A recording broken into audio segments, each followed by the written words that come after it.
This is the MLW Radio Network.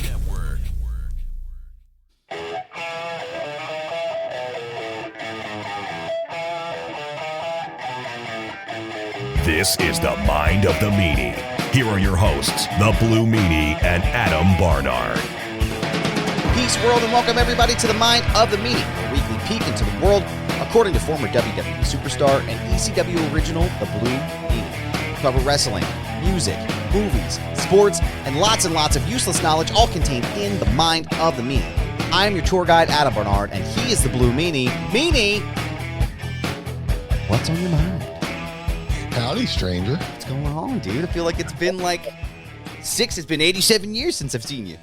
Yeah, 87 weeks. That's right. Yeah, it's just, we did the Ask Meanie for last week. Yep. And, we had a little family trip. We went on up to Connecticut, visit Mrs. Meanie's family. You had some business. Yep. Out in Vegas. It was very nice. It was hot, but it was great. Shout out to Brad Feinberg and his lovely wife, Corey, for hosting me for about 4 to 5 days. It was great, man. The flight home was the shits, though. Oh, traveling west to east is always the worst.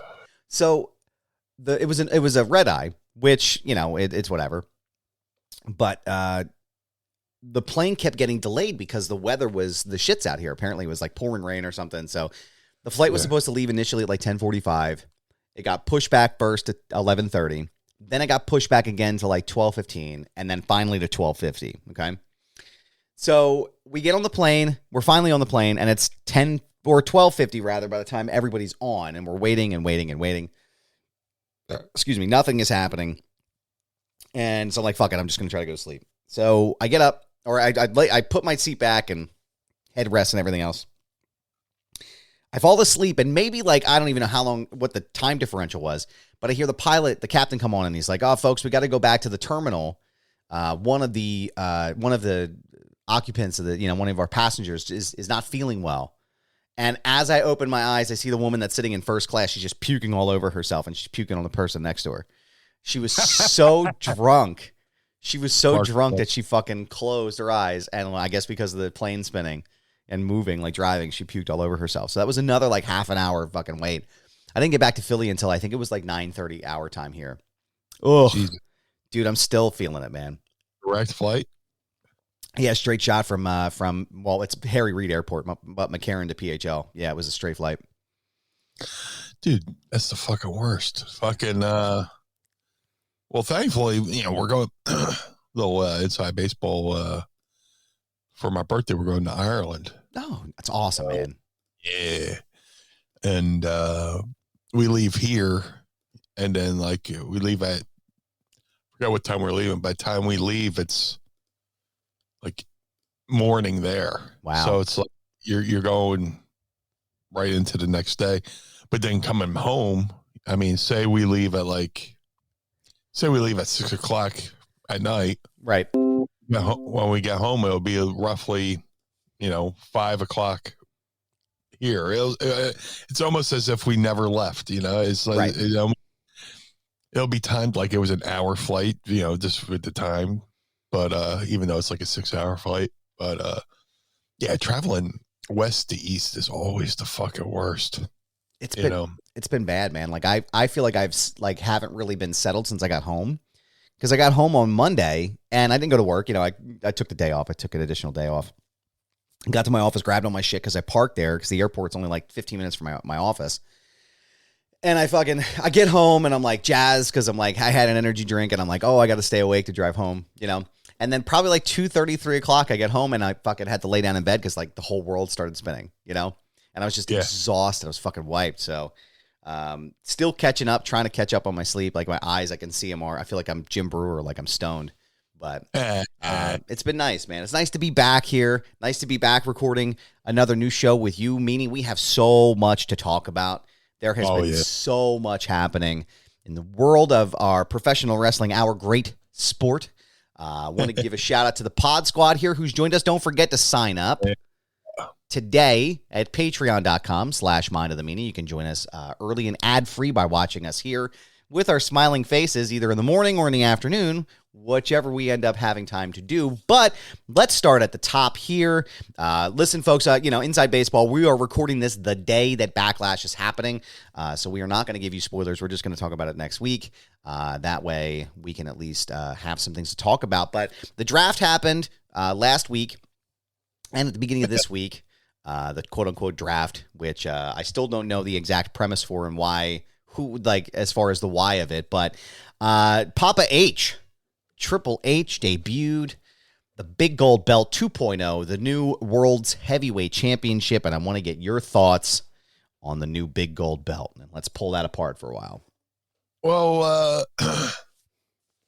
he debuted it, and everybody keeps comparing it to the Big Gold, and I'm just like, to me, I didn't even think of the Big Gold Belt at first, because it reminded me of the old, there was a belt maker in the 60s, 70s, maybe early 80s before Reggie Park took over. There's a belt maker named Nikita Molkovich who made classic wrestling belts. He made the belt that Superstar Billy Graham wore, Bob Backlund wore. Oh, okay. He made one of my favorite belts is the NWA tag belts the Rock Roll Express held that was on the maroon straps with the gold plates. And then they did a 25th anniversary edition, which was silver plated on black leather. Ooh, beautiful. But it made me think of those. When I first looked at the new WWF World Title, I was like, man, that looks like the NWA tag belts. Yeah. I'm pulling them up right now, and it kind of does, man. It actually kind of does look like the NWA. Yeah. It has that curve at the top, and then there's like a point, and then it curves down again. And then, everybody else is saying Big Gold Belt too. I'm like, nah, it looks like the NWA tag belts to me. But it is what it is. I look, maybe I'm in a minority. I actually like the belt. Yeah.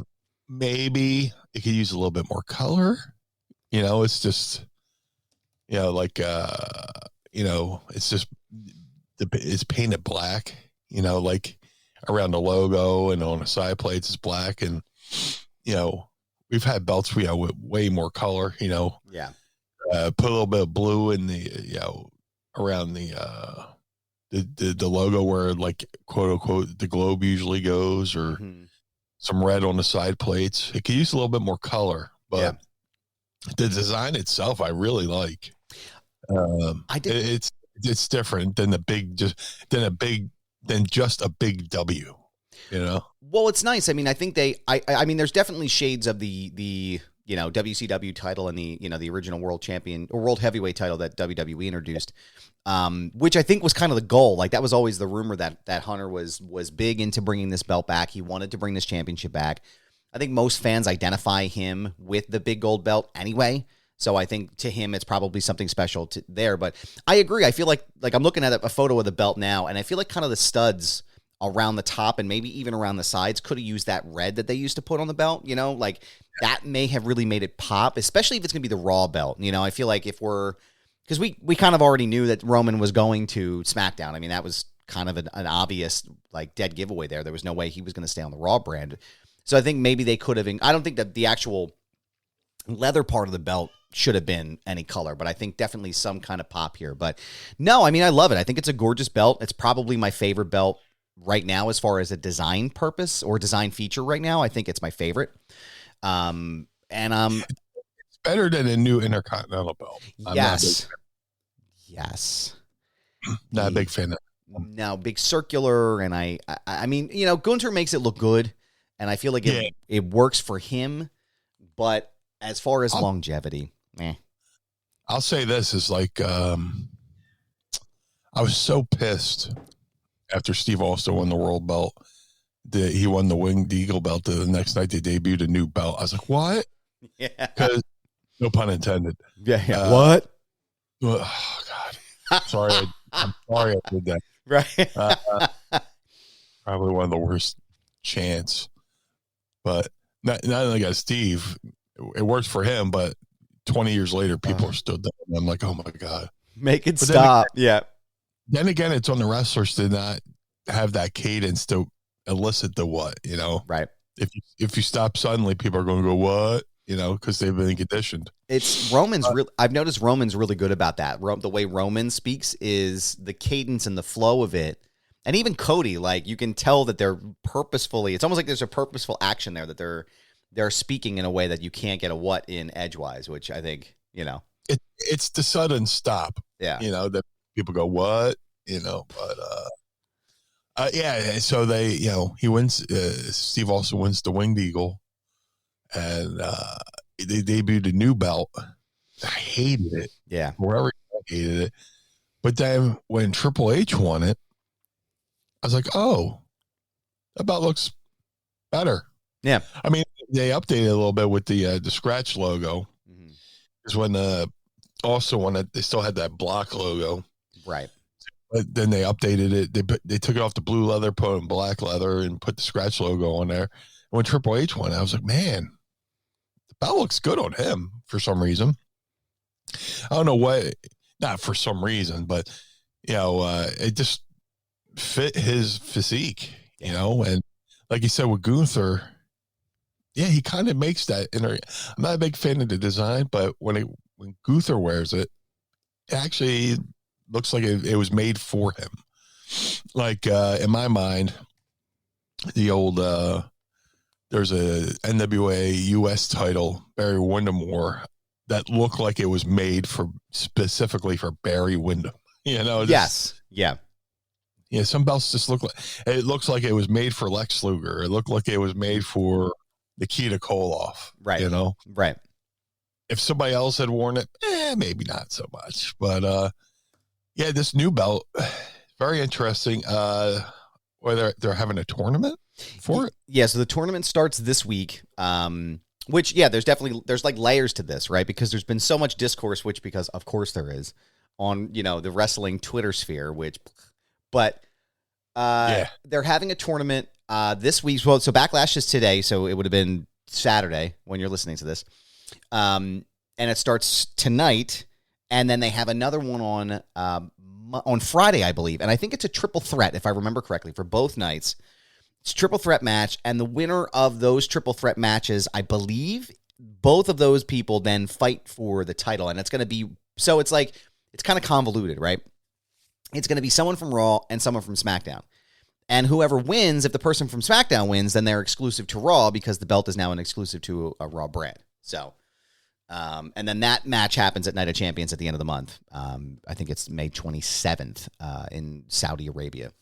So that's where the new champion will be crowned there. In a way, that kind of makes sense, because there had been rumblings that Saudi was pushing for a title change on their soil. Yes.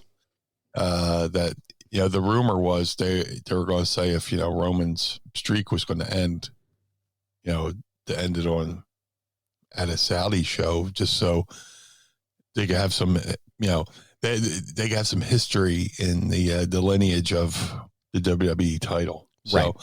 So if you're going to crown a new world champion, this kind of appeases that want from the Saudis who wanted who there had been a rumor that they were pushing for, some kind of title change on one of their shows.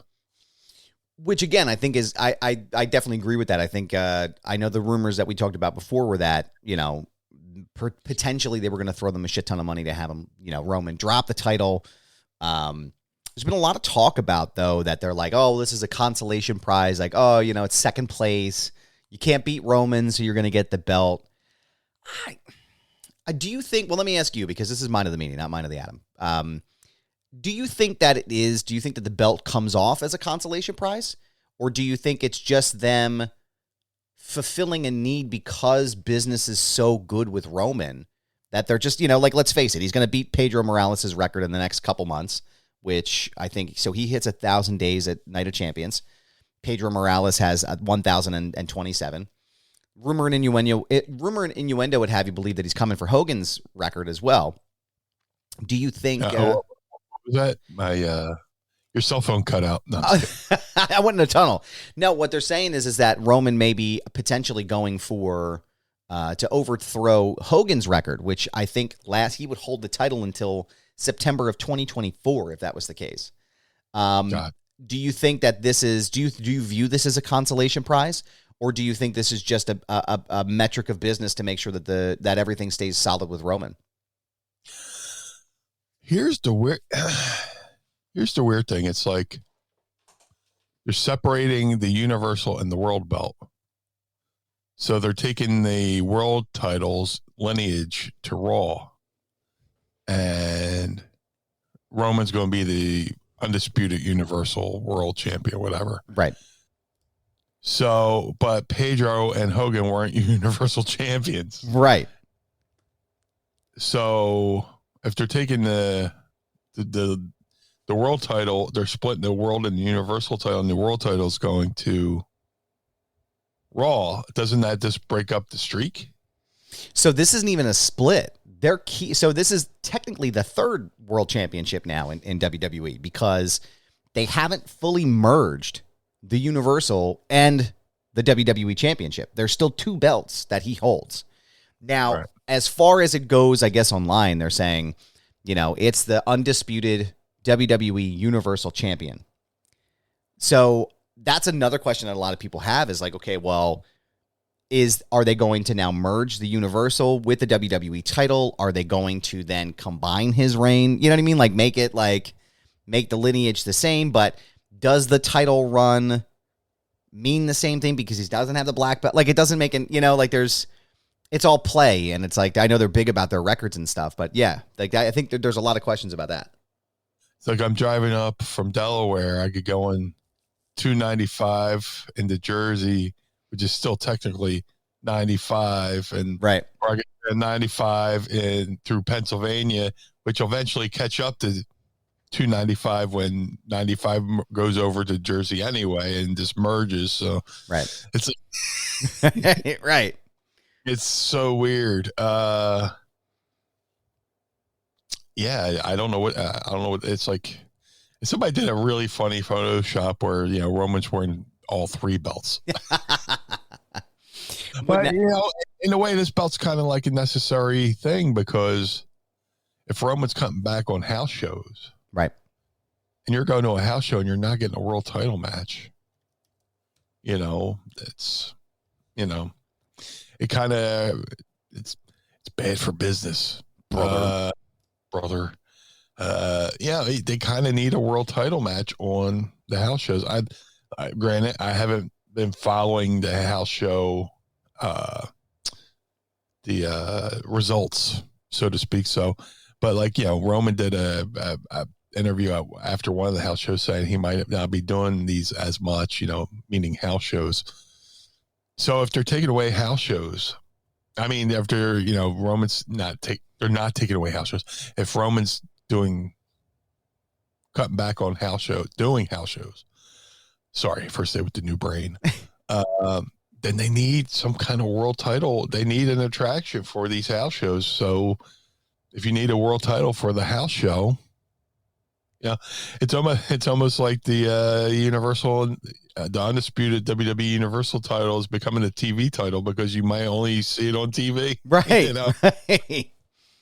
So I don't know. Look, hey, I'm not slagging on Roman either. He's been there for a while, and I get wanting to come back on the schedule just from a physical standpoint, and want to preserve your body. Wrestling's a huge TV business, and you get hurt on a house show and you're not on TV. I get that as well. So there's many aspects to think about, many focal points, as Balls Mahoney would say.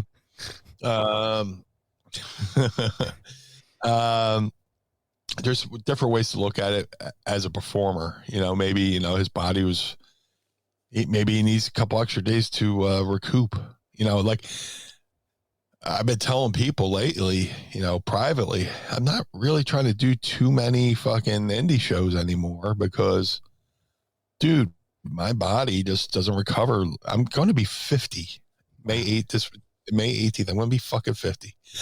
And I'm flattered that people, still want to book me, or they think they think I'm younger still somehow.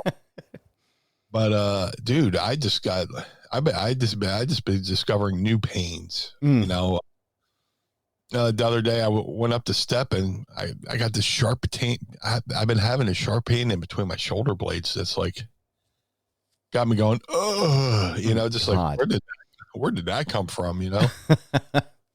You go down a sharp step and your whole back just goes nope.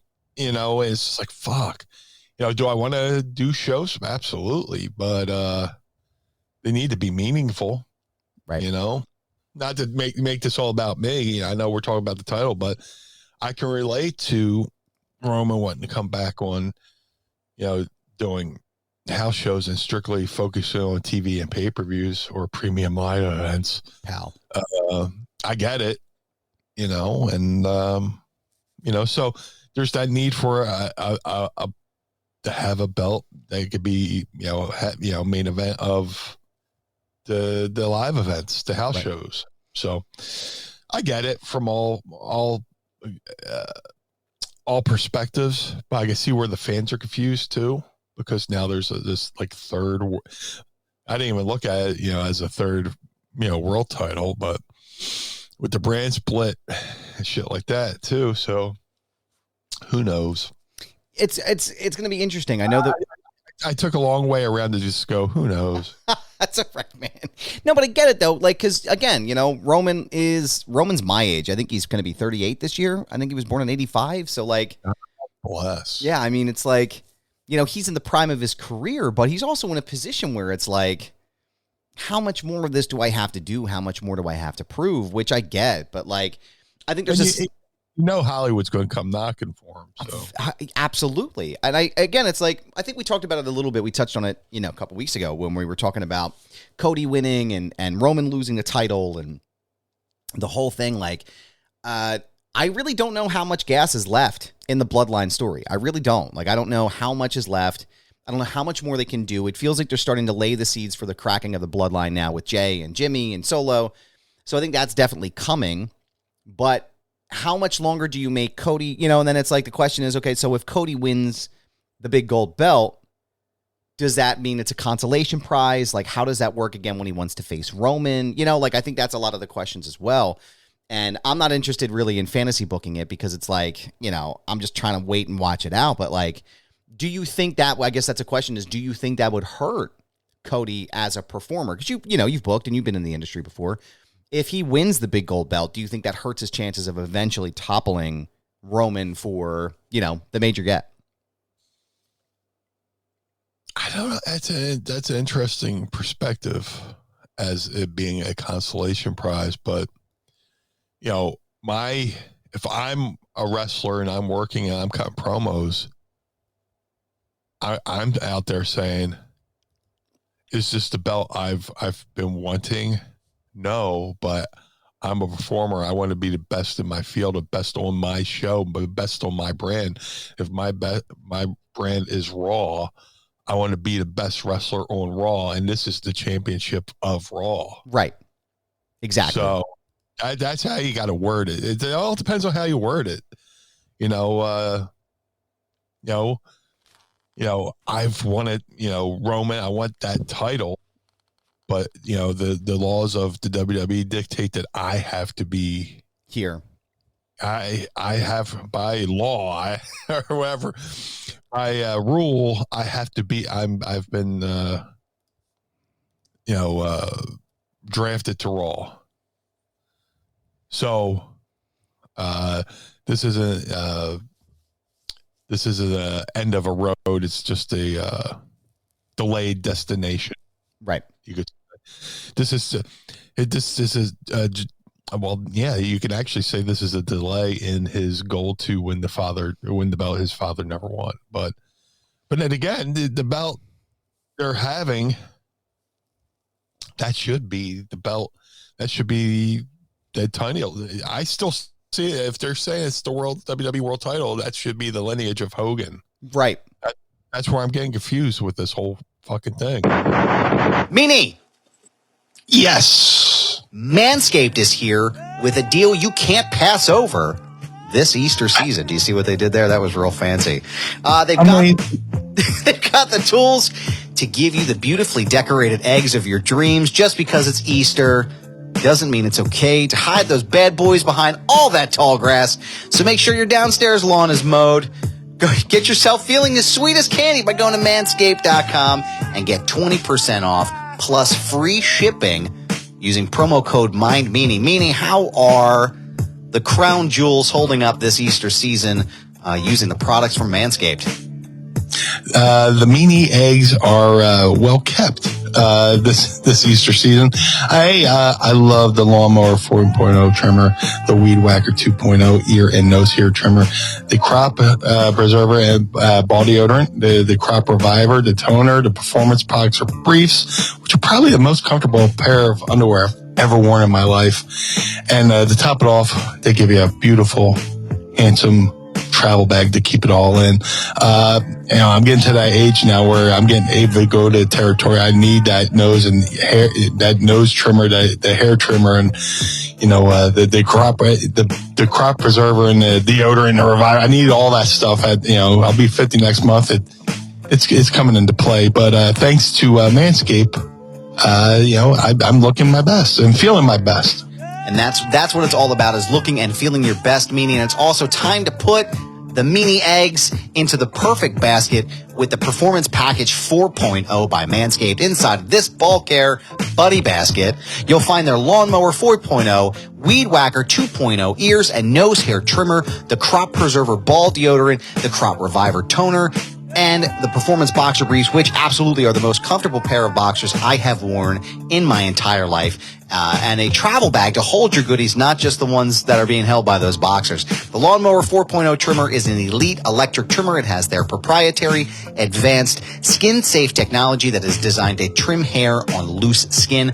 The Lawnmower 4.0 is also waterproof and equipped with a LED light, so you can keep those eyes on those eggs even in the dark. The Easter Bunny also, Meanie, will let you know, dropped off an extra special gift with a performance package by adding the upgraded Weed Whacker 2.0 nose and ears hair trimmer, which helps reduce nicks, snags, and tugs in those delicate nose and ear holes. And Lord knows I need it, because if you can see me right now, I got some hangers, man, looking like I have a full grassy knoll inside my nose. This package also comes with their Crop Preserver Ball Deodorant and Crop Reviver Ball Toner. Yes, you heard that right. This is ball deodorant that can change your life.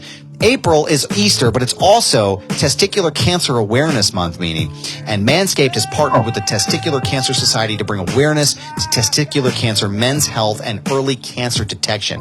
Manscaped is committed to raising awareness for the most common form of cancer in men aged 15 to 35 and giving support to fighters, survivors, and families impacted by testicular cancer as a part of their We Save Balls initiative. So definitely a great time to get these products right now. Don't forget to check your balls. And this is serious. I know we like to joke around in these ads, but it's serious. Check your balls. It can save your life. So go to Manscaped right now, manscaped.com, and save 20% plus free shipping with the promo code MindMeanie. That's 20% off plus free shipping with the promo code MindMeanie at manscaped.com. Hop, Meanie, into the best deal of the year with Manscaped. And as always, we thank them for sponsoring the program.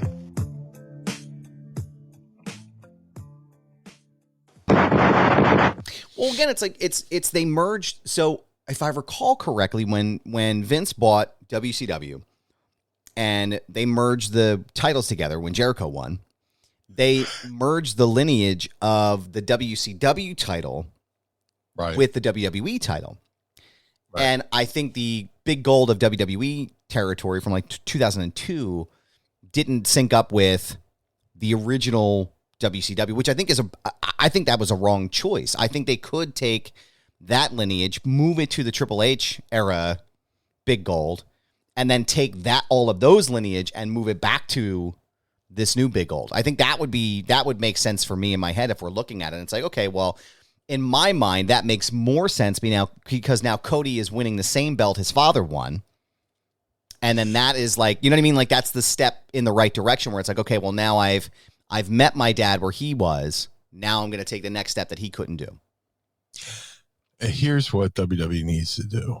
Like when Triple H took over for that little bit, now he's still in charge, but right. when he first started, they started having like these lineage packages. They did the package for the Intercontinental belt. They did they need to do like some kind of updated lineage of what the history of each belt means as of where we stand. So the fans viewing at home know, okay, this is this belt.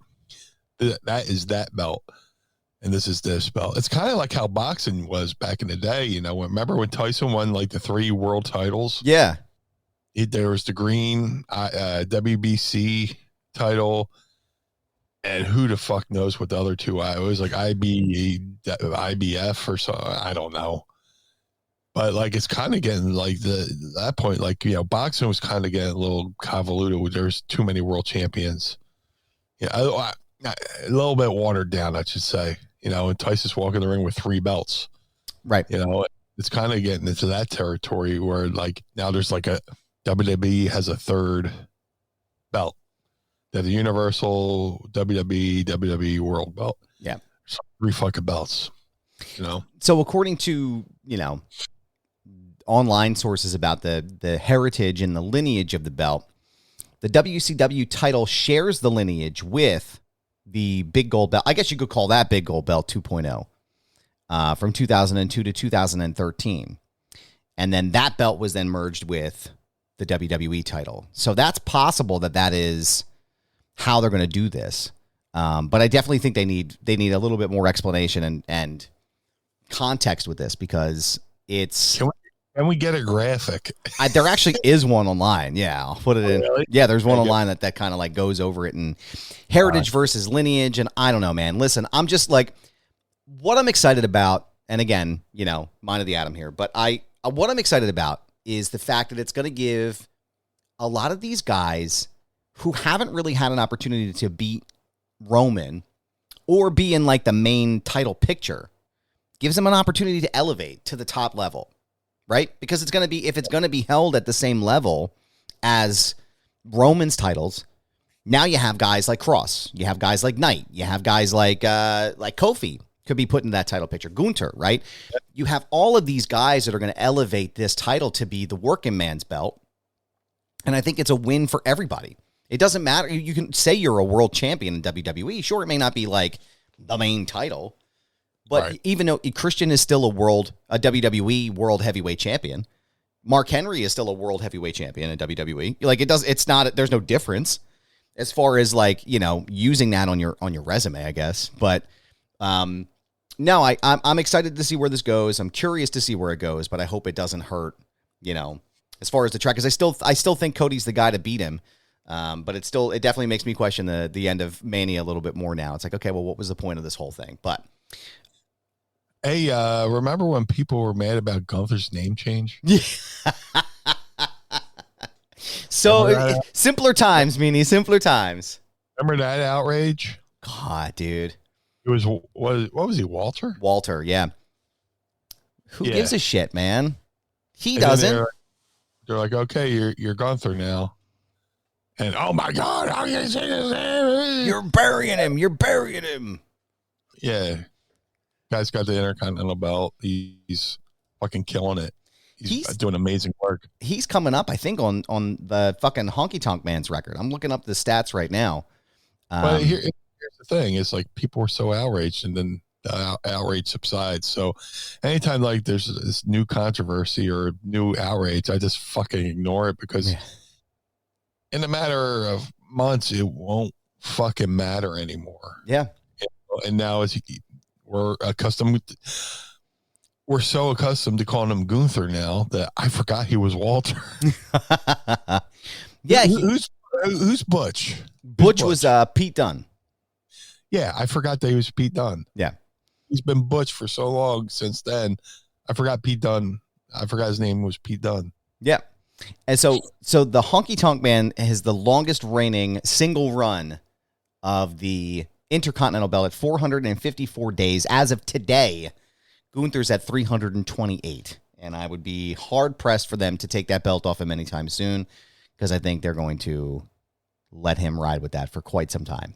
But they're probably doing it just to take the piss out of Honky Tonk Man. I'm sure, yeah. I mean, getting fired by Eric on your first night in the job and now losing your fucking title. Well, and if they, have Roman go with this, reign, no pun intended, or pun intended, fuck it. Yeah, I feel adventurous. Let me pun away. It could be a way to further push back the Hogan era in a way. Well, right. I mean, that's the thing. Like, that's the next conversation is like, that was the rumor. Making new history. Right. Because they're trying to move away from Hogan. They're trying, I mean, if they're trying to move away from Hogan, but like, if they're looking at it in the context of, okay, well, we want our generation star, which, I mean, again, Roman doesn't really have to do much of anything else to eclipse Hogan. Right. Hogan was a phenomenon, though. Like, I mean, people love him or hate him, and a lot of people have some reasons to hate Hogan, but like, you can't, the character himself. You can't deny what he did. What he did for the business. You can't take away from that. Like, yeah, you can have beef with him as an individual, but like, what he did for the industry, you and I wouldn't be sitting here talking about wrestling if Hogan hadn't have done what he did. Who was the oh my god, what am I thinking about? Who's the baseball player back in the day that fucking Tommy Lee Jones ended up playing in a movie? Oh, Ty Cobb. Ty Cobb, amazing baseball player, piece of shit human being. Right. You could say, oh man, he was a horrible guy, but you have to go, oh well, yeah, he would slide into second base, fucking spikes up to fucking purposely fucking stab this guy, fucking trying to take him out and shit. But I don't know. Yeah, people have beef with Hogan. I get it. Right. But in the context of what they're doing, hey, you know what? For all the purists to go, oh my God, they keep switching the belts, blah, blah, blah, blah, blah. Right. They're actually going back to longer title range, which I'm a fan of. Yes. I was thinking last night we were watching it's the fucking Hidden Treasures thing or whatever. And they said, Stone Cold was a 6-time world champion. They were looking for things from Stone Cold's collection. Right. And I was laying there, I was like, you know what? I'm more impressed when they say, like, to me, Harley Race's 7-time world title reigns were more impressive than somebody being a 16-time world heavyweight champion. Yeah. And that's not a knock on Flair. He was like, he's had a couple phantom title changes that aren't really recognized. So technically he's like 16 or 17. Right. There was one, he had a phantom title change in fucking Dominican Republic because he was just afraid if he won, he would have fucking been murdered in a ring. Yeah. So he just fucking. You're winning. Let me get the fuck out of here. Him and George Napolitano. Who did Inoki beat for the title? Was that Bob Backlund? So Let me ask you a question, because maybe you might know the answer to this. Why doesn't WWE recognize Inoki as their champion? I don't know. And it's because technically that would make Bob Backlund a 3-time WWE champion. Right, and it beats his streak. It would beat his title streak because they look at that as a combined run. But it didn't make any sense. Was it because he was working for New Japan at the time? Well, WWE and New Japan had a relationship. Right. When Hogan won the belt, he went back to New Japan as WWF champion. Mm-hmm. He had a ceremony with Vince in the ring with, everybody. There was like a Hogan and Inoki match that, Vince was like in the ring for. Like, they had a pre-match ceremony. So they had a working relationship. And that was kind of like a thorn in the, that might have been a thorn in the side with Bruno in WWE because Bruno was loyal to Baba. Right. But getting back to Backlund, Inoki won the WWF world title in Japan, and then they had like a quote unquote rematch at the Garden where Backlund quote unquote won it back. On Japanese TV, they said Backlund won it back, but WWE never even acknowledged the title switch in the States. So which is silly. It's weird. That and we complain about shit now. Like right. how things, right. Right. This is what they were doing back then. You know, Inoki got a rub of a WWF title win. And, you know, when they showed I don't think either wrestler came to the ring wearing the belt at the Garden for the rematch. So when Backlund won it back at the Garden, it showed on TV. He was presented the belt after he won, as if he won the belt back. But in America's eyes, he had never lost the belt. It's crazy. Because it was acknowledged. So it's ridiculous. Yeah, you're right though. You're right though. Like people, there's so many people who complain about, oh, everything's moving so quickly, and it, you know, yeah, that you're doing too much, and like slow down, and you know, let the story build. And now Roman's been champion for almost 1,000 fucking days, and everybody's like, oh, it's too long. It's fucking, blah, blah, blah, blah, you know. And every time, but again, I just said it earlier, like it's whenever, like, how much storyline is left in the bloodline, but it feels like every time I say that, something amazing happens. I cut you off. I'm sorry. Go ahead. No. I don't even know where I was going, but dude, yeah, with the bloodline, I'm surprised they haven't called up a guy like Jacob Fatu or anything like that to like kind of come in. You know, I know they got Solo and stuff like that, but eventually, if Jimmy goes on his own, you know, they want to have like a newer, like a, you know, they always have that one horseman that was like interchangeable. It went from like, you know, Ole to Lex to Barry, you know, but if you keep it, you know, Solo, Jay, and Roman, you have that Lex Luger spot of the bloodline where you bring in a new, bring in Jacob Fatu, man. That dude can fucking go. He's amazing. Incredible worker, man. Watched him with Hammerstone. Yeah. Yeah. He does amazing shit. Like, I thought I did okay with like my size and doing moonsaults and stuff. That guy is fucking insane. Yeah. Insanely good. So if the right people hear this, you know, fuck, please bring Jacob Fatu up to fucking WWE. But yeah, that's just the state of where we're at, man. Just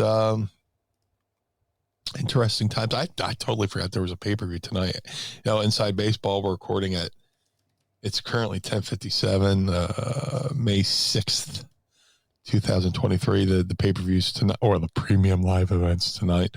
And which I'll probably watch in McCuskers or something on my phone or something. I don't know. You know, thank God we live in a time where we could just watch TV anywhere. Right. You know, dude, I remember, you know, fucking when CM Punk was going for the belt in Chicago, that infamous night that he won the belt, went home, put it in the fridge.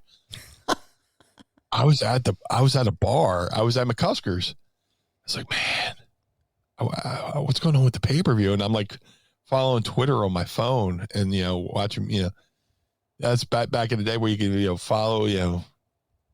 Now I get mad when people just spoil shit online, but I was looking for the spoilers because I wanted to see what happened with the Punk match.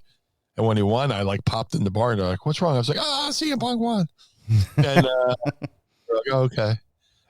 Yeah, but now I can go to the bar and just throw it on my phone, bring up the Peacock app and watch I could watch the premium live event on my phone from the bar. So, you know, dude, when the Phillies were in the playoffs, I went to go see Smashing Pumpkins. I'm sitting there, you know, the opener's on. I got the fucking game on my phone, sitting on the crowd watching, you know, the Phillies and Padres game, which Mrs. Meanie popped and took a photo of. But it's amazing what we could do now. Really is. It's nice to be able to kind of like take this with me everywhere, because like even for the Saudi matches, like I'm at work, you know, like I'm at the office most times when the Saudi matches come on. So now I can sit at my desk and watch it while I'm working, and it makes it easier.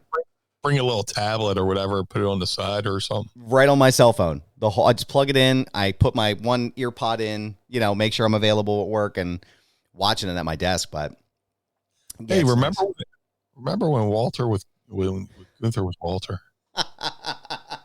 Pepperidge Farm remembers. Yeah, no, hey, yeah, you remember when everybody freaked out about that? And everybody was like, oh, Butch, they're fucking burying Pete Dunne. I can't believe this shit. That'll be the show thing. Remember when Gunther was Walter? You remember when? Remember when Gunther was Walter? Oh my God, man! Such performative outrage over little shit, man. It doesn't fucking matter. Look at me! I'm mad. Pick me to follow. Yes, it just doesn't fucking make sense, man. Like it does. The next thing. Stupid, dude. Oh man! Good morning. What can I be mad about today? Honest to God, man. What can I be pissed off about right now? Motherfucker, just put your feet on the floor, stand up, and do something besides just be mad. Have you tried touching grass? Have you tried going outside?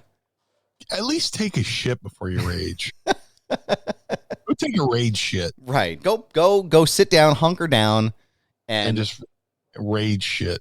Let one go and let it rip, because then you'll probably feel better. Like that meme of the kid at the hockey game going, ah! It's me on the toilet. Ah! Yep. Walter! Yeah, that's literally what it feels like, man. Every time I open something, it's like, well, again, to lead into the next point of the show, like it's the all-in conversation, right? Like AEW. Oh, yeah. AEW just did a fucking amazing thing. They sold 60,000 tickets to Wembley Stadium. Let me look at something here on my not to kill your fucking momentum there. No, you're good, dude. You're good. How about this?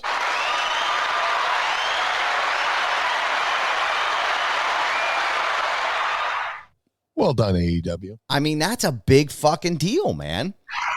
Oh, sorry. Well, they initially... actually, you know what? We'll give them a yo-cuz, too. Yo-cuz. And a fart. They, Billy. They initially did 35,000 in their pre-sale, like before it even went open to the general public. Yeah.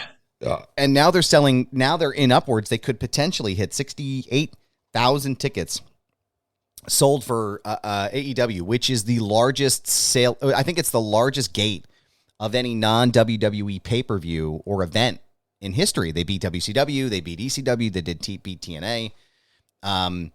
That's an amazing thing. Like, that's not something to snuff your nose at. But now that the dialogue and discourse on Elmo's Bird app is that, oh, well, they didn't actually beat WCW, and, oh, well, they didn't, they didn't do this, and it wasn't this, and, oh, WWE ran fucking the other stadium in England so they could take their mojo away from Wembley. And it's just like, why can't we just have nice things?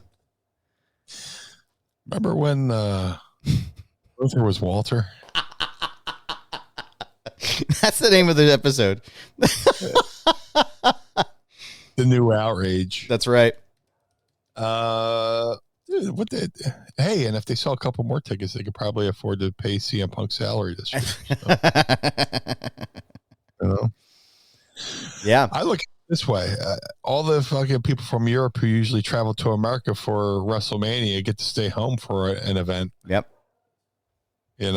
Just what I'm saying is not taking away from what AEW did, but what they did was brilliant. Yeah. You're going to run a stadium show in England in August, which is prime vacation month time. End of summer. Fucking, what are we going to do this summer? We want to go to Vegas? You want to go to Disneyland? Oh, AEW's running in England? Let's go on vacation to England. Fuck, I just did it when Foo Fighters had the Wembley tribute show for Taylor Hawkins. Yeah. In September. Oh, shit. It's end of summer. Wembley Stadium. We get to walk around England for a couple of days. That'll be our vacation. So, if this had been done any other time, who knows? But, the book, your first ever stadium. Well, it's not even really their first. Arthur Ashe is a stadium, right? Yeah. So it's technically not their first stadium show. So, or third, because they did Ashe twice. But it's a smart move. end of summer, months away. A lot of your fan base is in Europe. It's your first time you're going to Europe, I believe. Mm-hmm. You know, all the people who, like I said, all the, you know, Europeans who usually come to America for WrestleMania don't have to travel overseas or bust out the passports. They're there. So for all the Americans who have never been to England, but been looking for an excuse to go to London for a couple days, they could buy a ticket, you know, get their passport out and go walk about, right, for a couple days and see a great show. Just a matter of who's going to headline. Enjoy foggy London town while you're out there. Dude, I was lucky. London was beautiful the times I went. It was awesome. Yeah. The Taylor Hawkins show was amazing. I'm sure, man. There's a slight little thing of rain right before we went, and they're like, we could ruin this for you, but we won't. God's up there like, listen, Meanie, I appreciate that you came all the way from Philly, but I don't know, we might have to ruin this for you. Maybe not. We'll see how it goes. I'll give you the local experience, you know? Give you the whole experience. Make sure you feel good while you're here. Then I went and shat in a porta potty that didn't have a bucket. Oh, my God. Where did it go? Just sat there like a Hershey's Kiss. Oh, my God. Ooh. She just shat on the ground? No. There was something there. Like, there was something for it to land on, like there's something for it to want to. Yeah. I stood up and looked. I was like, there's like no flushing mechanism. There's no water, nothing. I shat. It was like I dry docked without going in the water. Dry docked. It's like the part of the like when they're building the boat before they launch it. My boat was on land, but there was no water around. Oh my God, dude! Made a fucking German U-boat in a potty in Wembley. It's the shits. So, you know, you do that, you got to fucking peek around. Who's looking? Anybody in the vicinity of this motherfucker see me coming out? You know? Yeah. Is there a person in line waiting to use this fucking thing? Jeez. There's, you get out and you want to run before you hear the fucking reaction. Yeah. Oh, oi, who fucking throw this shit? Oi, isn't it? Oh, Governor. Oi. Oh, look at this. Hey, bro. Who left this fucking loaf? Hey, bro, who left this loaf? Oh, bro. You should seriously consider eating salad, bro. Might want to check.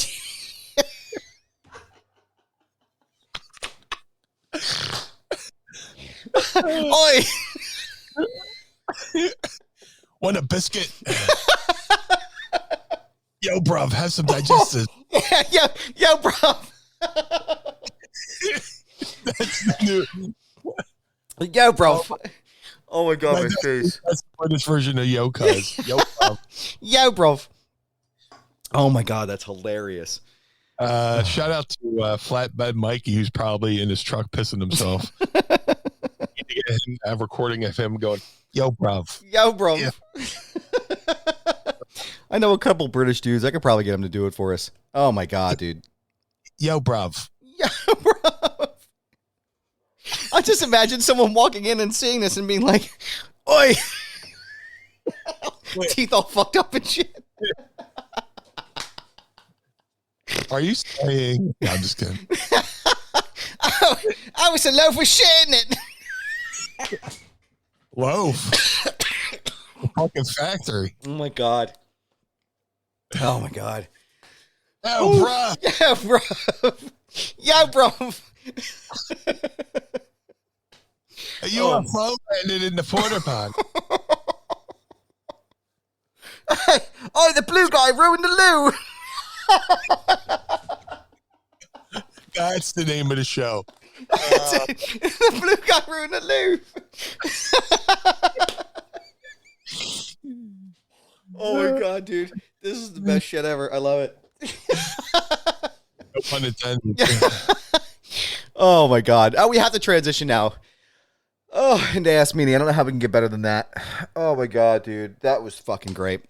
Yo, bruv. Yo, bro. Yo, cuz. I got a question for you. Yes. Are you ready to Ask Meanie? I would love to. It's time to ask Meanie anything. Ask me something. Don't forget to tweet us your questions. Yo, bruv. Using the hashtag YoBro. No, I'm just kidding. Using the hashtag Ask Meanie, and you may hear your questions asked on the program. We got 2 this week from Mark and Dryden. He wants to know, hey, Meanie, can I get your guys' thoughts on Sid Vicious, Sid Justice, Psycho Sid, his time in ECW, and what is he like? The times I've met him, he was fucking cool. This fucking laid back guy seemed like very quiet, you know, because from what he was on TV, you know. Right. One time, first time I met him was at a house show, WCW house show in Atlantic City. I don't think he could find his way to inside the arena. And this is around the same time Nancy Sullivan, aka woman, security was giving her a hard time. I went over and she's like, I'm on the show, and the security's like, and like a bunch of us fans went over and were like, no, she's a wrestler, she's on the show. Security went, oh, okay. And I took a photo with her. But like right before that, Sid was like, how do I get in? You know? But I met him like, you know, as a fan, as a performer. Laid back guy. But fucking say what you want. The guy's a fucking icon. Yeah. You know, just one of the larger than life fucking wrestlers in the business, you know. From one of the, you know, just physique size, from look wise, physique wise, look wise, one of the best performers. Just every now and then he liked to play a little bit of softball, you know. You know, if it's softball season, card subject to change. Yeah. You know. Yeah. I would say from the new, like, I guess the next generation era he would have been a part of. Like, I thought he was like my favorite, one of my favorite champions of that time. You know, because Brett's going to be my favorite of all time in that era.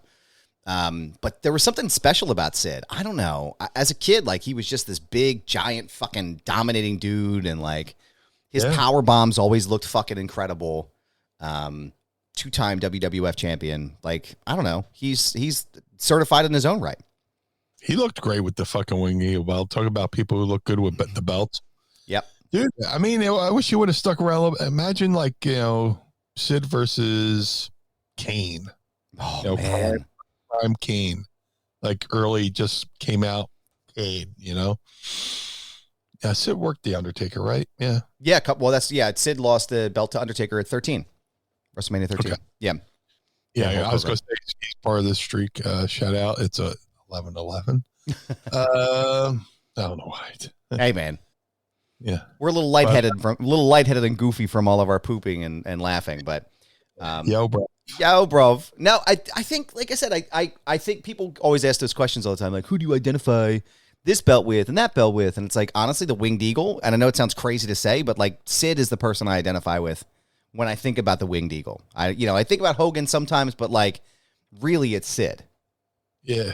With the fucking the Wing Eagle and the leather vest, you know, the Wing Eagle is kind of like a sheriff's badge kind of thing, you know? Yeah. Yeah. It just looked old Western kind of style. But yeah, man, Sid was great. Yeah. Just every now and then he would flake out to just go play softball. Any fun stories other than the one trying to get in? Any fun stories working with him? Never really worked with him. He went to ECW when I was in WWE. So yeah, I watched on TV. The crowd went ape shit, but I don't think I've ever been on a show with him. I've always just like kind of like met him, just like, hey, I can't remember where I met him when I was in the business either. But I don't know if it was at a convention or I don't know. But very soft-spoken guy, very nice guy. You know, he was another one of those guys like Jake Roberts that would talk real quiet and intensely. and make you listen to everything he said, which I think elevated his character to another level. Yeah. You know, he yelled a lot, but there was also that part of him where it was like, come and listen to me quietly. Yeah.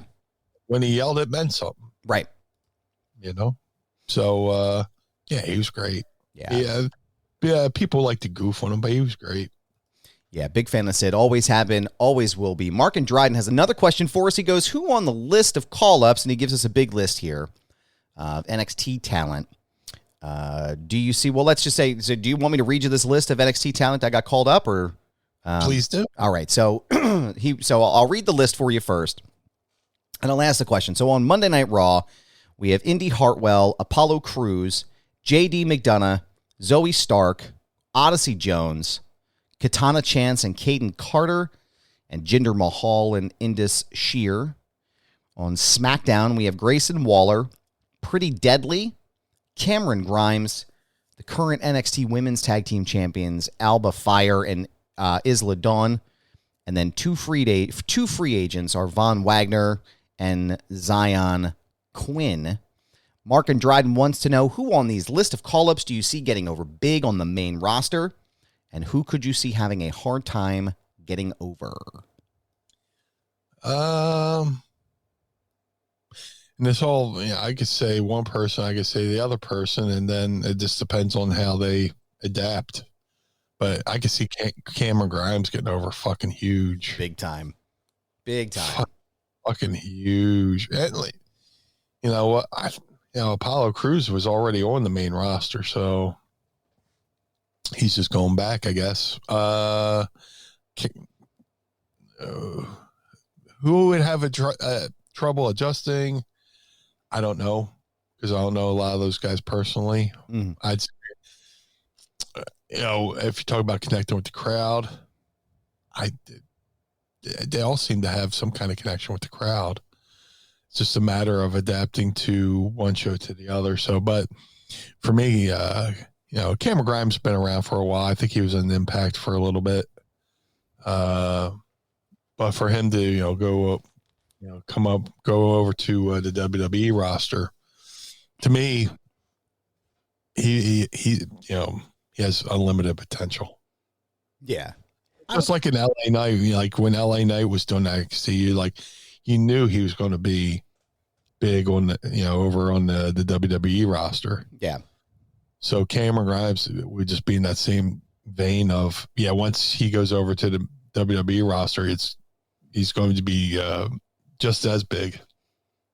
Yeah, I think, excuse me, I think Cameron Grimes has the biggest upside here. And especially because him and LA Knight had a program that was really fucking over in NXT with the $1 Million Championship. And, I think that one was really well done. They captured that moment with the Dogecoin and all like that.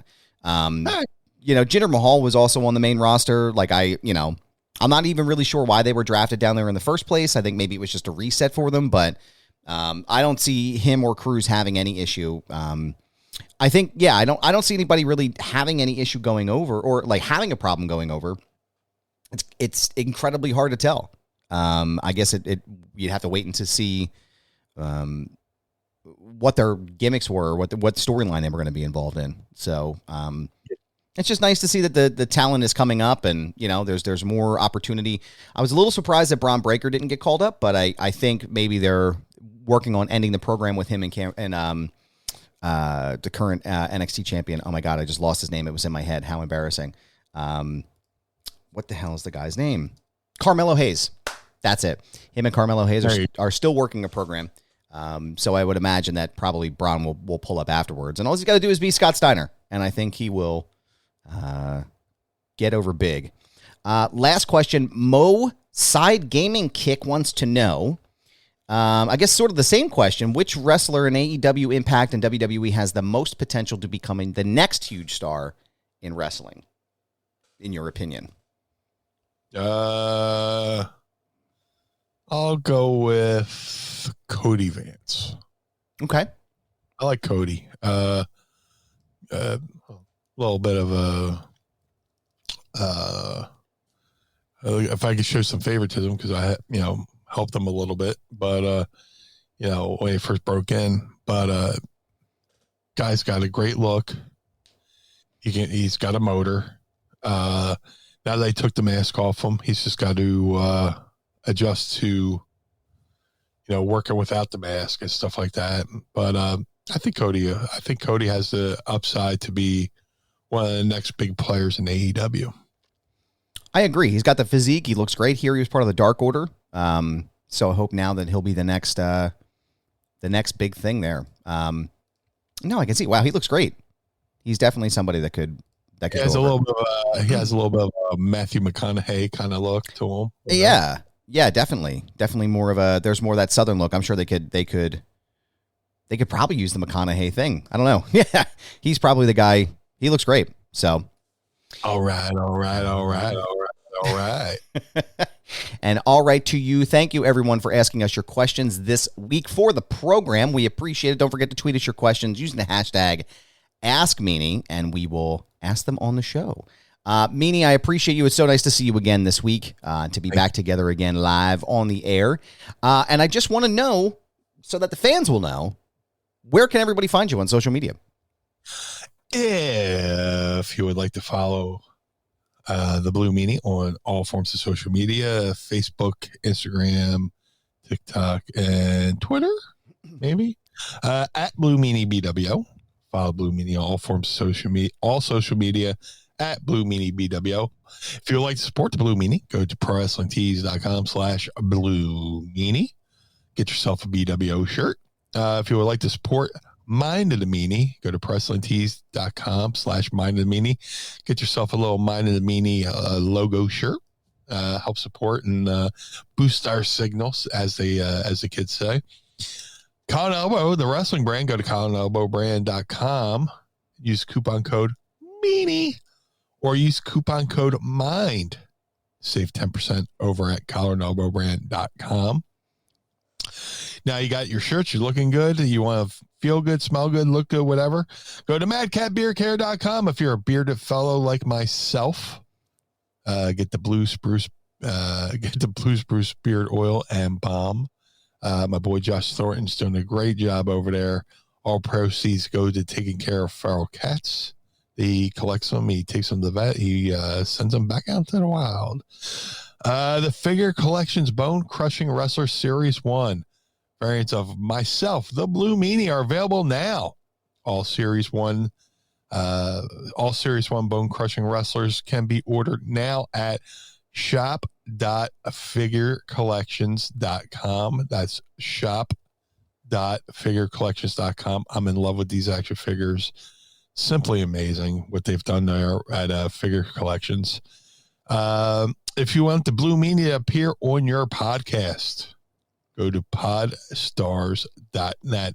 That's PODSTARZ.net. Go over there and register your podcast. And if you'd like to schedule an appointment, hit me up. Shout out to Jim Nelson over at glaciersofIce.com. Jim made a 3 of 3 only handmade custom BWO Air Jordan 1 sneaker for Stevie, Nova, and myself. Each pair takes Jim about 50 hours per pair. Follow Jim on all forms of social media at GOI Kicks. That's GOI Kicks. Cameo.com/Blue Meanie BWO for birthdays, holidays, and well wishes. If you want to, go over there, cameo.com/Blue Meanie BWO and get a video. Let's make somebody's day a little bit happier over there at cameo.com/Blue Meanie BWO. But first day with the new mouth. Most importantly, Mr. Barnard, where can we find you? Thank you, sir. I appreciate that. You can find me on all social media, Instagram, TikTok, Twitter, at least for right now, until Elmo kicks me off. This is Goober. Yes, it's my handle. No, it's not changing. It's a brand, pal. You can follow me there. You can also listen to my second show, Foundation Radio, by going to foundationradio.net and listening to all the episodes in the archive. You can go pick up your official Adam Barnard Wrestle Buddy by going to brothersgaddor.com. Pick it up today. They are over 50% sold out, which is unbelievable. Thank you to everyone who's bought one so far. Thank you to everyone who's been sending me photos of themselves with these as well. I think it's amazing. There's only 25 in existence, so once they're sold out, that's it. They're gone. for good. You can also go and pick up your 2-pack of Mind of the Meanie with myself and the Blue Meanie together. Go to brothersgaddor.com. Don't forget to check out the Feinberg method. Shout out to Brad Feinberg. Use the promo code Goober and save up to 20% off of your entire purchase, not just physical well-being, but also mental well-being. Thefeinbergmethod.com. ProWrestlingTees.com/Foundation Radio. Pick up a shirt and support the show. ProWrestlingTees.com/Mind of the Meanie. Pick up a shirt and support and keep the lights on at Casa DeMeanie and the Barnard Home for Wayward and Troubled Youth. Patreon.com/Mind of the Meanie. Become a part of the Pod Squad today. We want to thank the Pod Squad for being here. We also want to thank Manscaped for sponsoring the program and also the advertisers that you heard at the beginning and the end of the show. Special shout out again today to Carl Pinnell, engineer extraordinaire, and Sam Krebs, the executive voice. Meanie, I appreciate you for doing the show with us each week. We will see you again next week for the Blue Meanie. I am Adam Barnard. Join us again each and every week as we take a trip to the mind. Blue World Order. Of the Meanie. Yo, bro. Peace.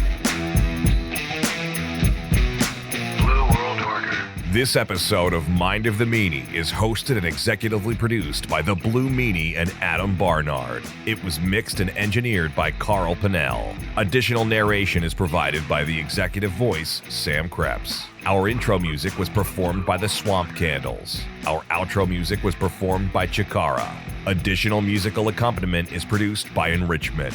Follow us on Instagram and Twitter at Mind of the Meanie and become our patron on Patreon by going to patreon.com/Mind of the Meanie. Find our entire show archive at mindofthemeanie.com. This has been a Butts Carlton media production in conjunction with the MLW Radio Network. Butts Carlton, proprietor. Blue World Order. Dad, why is Blue Meanie's brain out? The world of MLW radio never stops.